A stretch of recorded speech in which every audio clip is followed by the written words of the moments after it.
wala daw siyang cash na pambili ng property, ng lupa sa probinsya or lupa na nakikita niya. So, marami daw siya nakikita ng mga lupa kasi wala siyang cash. So, nangyayari din naman to sa akin. Ano po yung pwede kong masabi? So, pwede naman kayong kumuha kay Pag-ibig. Mahal ang interest? Yes, mahal po. Pero, mas affordable siya. So, ang gawin nyo, as OFW, kuha kayo ng pre-selling. So, ang pre-selling guys, bigyan ko lang kayo ng konting tip, no? Ang pre-selling po ay minsan 2 to 3 years bago ma-turnover sa inyo. Ibig sabihin, kung kumuha ka ngayon 2026, January 2026, now, pagpatak ng, halimbawa, bayad ka ng bayad monthly, pero wala pa yung bahay. Hindi pa po siya natatayo. So, 2 to 3 years bago ma-turnover sa'yo. Ibig sabihin, kahit pumunta ka doon sa location kung saan kami bahay, wala pa siya. Hindi pa siya napapatayo kasi pre-selling.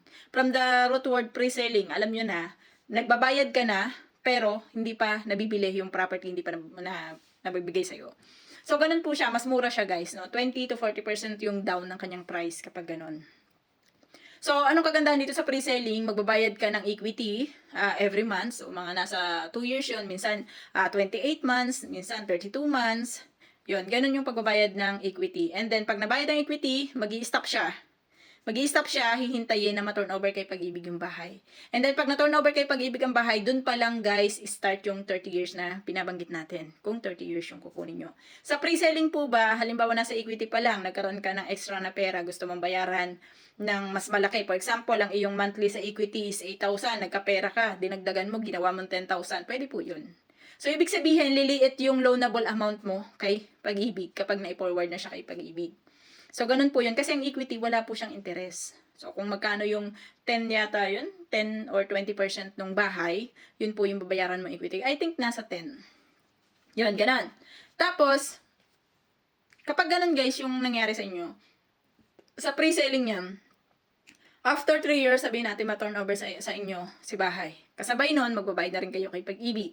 Pag nagbayad po kayo ng kay Pag-ibig, kung gusto nyong pabilisin, pwede pa rin po. Pabilisin nyo siya. For example, ang inyong monthly is nasa 7,000. So, gawin nyo, pag nagkapera kayo, halimbawa, nagkapera kayo ng 13 month or ng 14 month. So, gawin yung 14,000 ang ibigay nyo kay Pag-ibig. Pero, wag nyo kakalimutan na yung 7,000 is para sa direct to principal. So, sa direct to principal po siya pupunta. Yun po yung babayaran nyo mismo sa branch. Sa branch nyo siya babayaran, hindi po siya sa mga bayad center lang. Kasi pag sa bayad center nyo sa binayaran, ang mangyari po doon, mapupunta lang po yun sa monthly amortization nyo. So, yun guys yung mapapayo ko para doon sa mga gustong kumuha ng bahay pero wala talagang cash. Kasi hindi naman natin pwede sabihin, as OFW, ako nga wala akong cash eh. O, di ba? As OFW, hindi naman natin pwedeng masabi na lagi tayong may cash. Minsan, isipin din natin na paano kung walang cash. So, ganun po yung pwede nating alternative na gawin. So, ang RFO, ano naman ang RFO? Ang RFO po, pwede ka rin kumuha ng bahay kay Pag-ibig. So, ang RFO nakatayo na, ready for occupancy. So, 3 to 6 months, pwede na siya yung ma-turnover yung bahay. Matitira mo na yung bahay. Pero anong kaibahan niya kay pre-selling? Ang pre-selling po, 20 to 40% less ang yung bayad mo. For example, ang TCP ng bahay ay nasa 900,000 or 1 million na lang. I-1 million natin siya kapag ito ay naka-pre-selling. Pero, kapag ito po ay naka-RFO, yung bahay, same bahay ha, same. For example, si bahay sa Kabuyao, 1 million po yung aking pre-selling. Pero noong siya po ay napunta na sa RFO, ibig sabihin tapos na yung bahay, something like that, ang presyo niya na po is 1.5. So, magkano na less nyo? 500,000. Yun po yung kaibahan ng RFO at saka pre-selling. Pero kung matyaga kayo guys, may isa pang option. Pwede kayo kumuha ng foreclosed property. Itong foreclosed property guys, nakatayo na rin yung bahay. So ito yung mga bahay na hindi nabayaran. Ito yung bahay na nailit ni Pag-ibig. Ito yung bahay na walang kumuha. So yan po yung mga bahay na yun. Or nasira-sira na. So yan po yun. Pwede po kayong kumuha doon. Kung yun talaga yung gusto nyo. So, foreclosed property, pwede kayong mag-check kay Pag-ibig. Hanapin nyo lang yung side na foreclosed properties. So, meron naman doon nakalagay ng mga foreclosed property. Pwede nyo po siyang itry. So, yun yung mga masasabi ko sa inyo, no? Kapag low budget tayo. Kasi nung kumuha po ako ng bahay, as pre-selling po ito ha. Pre-selling nung kumuha ko ng bahay. Wala talaga akong awak na pera, kundi ang reservation fee ko na 10,000. May reservation fee kasi yun. Tapos, after na reservation mo, after a month, pagbabayaran ka na ng equity. So, dire-diretso na po yun. 6,800 yung binabayaran ko monthly hanggang sa, I think, 28 months ko siya binayaran. And then, nag-stop ako nun. After ko mabayaran, nag-stop ako kasi ito turnover na nga siya kay Pag-ibig. Kaya lang, nung turnover siya kay Pag-ibig, hindi po ako pumasa kay Pag-ibig. Ano po ang reason? Kasi, malapit na po ako ma-end of contract doon sa trabaho ko dati sa Japan. So, nagpadala sila sa akin ng requirements na kailangan na nila kay Pag-ibig. So, way back July, na-comply ko siya hanggang September. Uwi po ako ng Pilipinas ng October. So, hindi ako pumasa kay Pag-ibig kasi wala daw akong karapatan na umutang. Kasi nga, wala na akong trabaho eh. Diba? So, hindi talaga ako nakapasa nung kay Pag-ibig. Kaya nangyari po sa akin, naka-in-house ako. So, yung in-house po is nasa 20,500 yung aking monthly. Aray ko.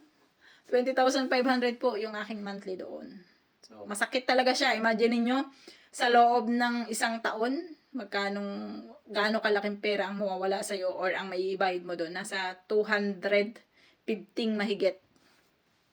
So, ganun po kalaki ang nabayad ko. Sabihin natin sa 250,000 na lang, yun po ang babayaran ko sa loob lang ng isang taon. Pero yun yung gaano kasakit yun.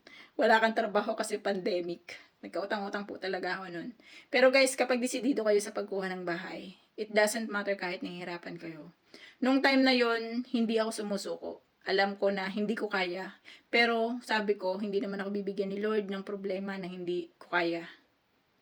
So, tinry ko siya na ipasok ulit kay Pag-ibig noong 2023. I think, no, hindi 2023. 2021. So, tinry ko siya kasi nagtrabaho po ako ng gwardiya. Pag try ko sa kanya, bagsak pa rin ako.